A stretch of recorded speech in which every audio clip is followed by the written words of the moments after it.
हो सकता है आपके मन में भी ये सवाल आता हो कि क्या छात्रों को पूजा पाठ करने की आवश्यकता है, मंदिर जाने की ज़रूरत है, क्या इन्हें पूजा पाठ में इंटरेस्ट रखना चाहिए। तो आज इस वीडियो में हम इसी टॉपिक पर चर्चा करने वाले हैं। नमस्कार दोस्तों, कैसे आप सभी लोग। चलिए शुरू करते हैं आज की वीडियो को। तो फ्रेंड्स, जैसे कि आपने देखा होगा, जितने भी छात्र होते हैं सभी बहुत ही मेहनत से पढ़ाई करते हैं और सभी चाहते हैं कि हम आगे जाकर अपने गोल को अचीव करें, जो हमने लक्ष्य बनाया है उसको प्राप्त करें। लेकिन पढ़ाई करते समय कई बार उनके अकॉर्डिंग काम नहीं हो पाता है। जब वो चाहते हैं तब वो नहीं कर पाते। जैसे उन्होंने सोचा कि एक हफ्ते में मुझे इतना पढ़ना है, वो नहीं पढ़ पाते हैं। तो टाइम टू टाइम उन्हें एक निराशा, उन्हें एक डिप्रेशन, टेंशन का शिकार होना पड़ता है।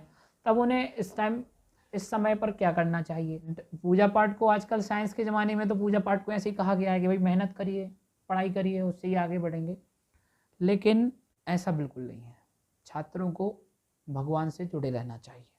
भगवान से जुड़ने का मतलब है कि जब आप पूजा करते हैं, मंदिर जाते हैं, तब आपका माइंड सभी चिंताओं को, सभी समस्याओं को एक साइड में रख देता है। और वही तो हमें चाहिए कि हमारा जो माइंड है ये टेंशन से, डिप्रेशन से, समस्याओं से दूर कैसे हो। लेकिन हमें क्या समझाया जाता है कि पढ़ाई करो, पढ़ाई करो, पढ़ाई करो, और वो पढ़ाई का भूत हमारे सिर पे ऐसे चढ़ जाता है, ऐसे टेंशन समस्याएं बनाता है कि कहीं ना कहीं हमें खाने का स्वाद भी नहीं मिल पाता है, हम ठीक से सांस भी नहीं ले पाते। इतनी घबराहट, इतनी टेंशन कभी कभी बच्चों को हो जाती है। और कई बार तो ऐसे ऐसे केस देखने को मिलते हैं कि छोटी छोटी उम्र के बच्चे भी गलत कदम उठा लेते हैं, सुसाइड।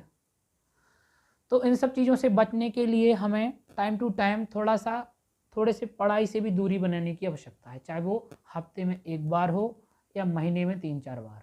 मतलब एक ही होगा कि कोई भी चीज़ अधिक मात्रा में ठीक नहीं है। चाहे वो पढ़ाई ही क्यों ना हो, चाहे वो कुछ भी खाना ही क्यों ना हो।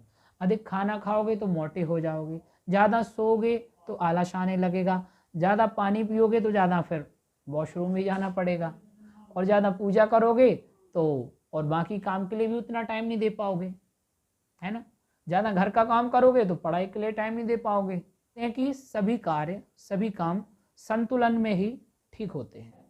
तो इसी तरह एक छात्र को समय से अपनी पढ़ाई करनी चाहिए, समय से अपने घर का काम करना चाहिए, लेकिन उसे पूजा पाठ में भी एक्टिव होना चाहिए। टाइम टू टाइम मंदिर जाना चाहिए, घूमना चाहिए। ये बहुत आवश्यक है। हर काम को संतुलित रूप से करें, ठीक है।